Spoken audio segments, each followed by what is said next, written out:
শীতের দিনে পিঠা না খেলে কি হয়? পিঠা না খেলে কি শীত জমে বলেন?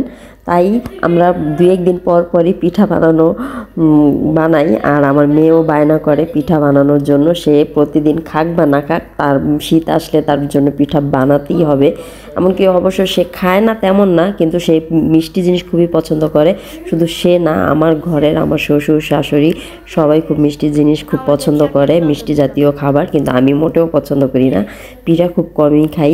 দেখতেই পাচ্ছেন আমার পাশে আমার শাশুড়ি আর আমি দুজন মিলে পিঠা তৈরি করছি। এটাকে বলা হয় কাটা পিঠা। আপনারা কি নামে চিনেন এই পিঠাটা আমি জানি না, কিন্তু আমাদের এখানে কাটা পিঠা বলা হয়।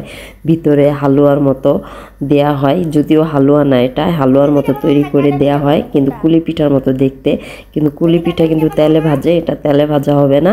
এটা আপনার মিঠাই চিনি মিলিয়ে দুধ দিয়ে রান্না করা হবে, তারপরে খেতে হবে।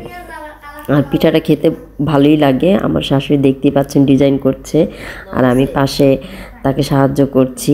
আর আমার পাগলি মেয়েটাও দেখেন পিঠা বানানো শিখছে। সে বলছে আমি পিঠা বানাবোই আজকে, আমাকে দাও।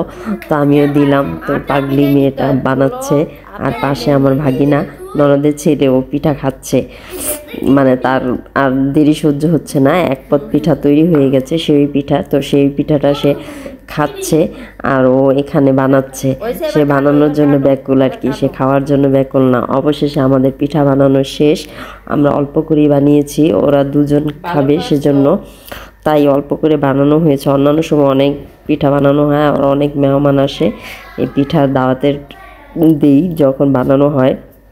আজকে অল্প করে বানিয়েছি।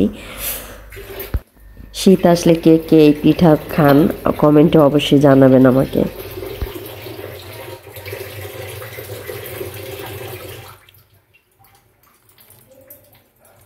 জাল কমাই দিছেন?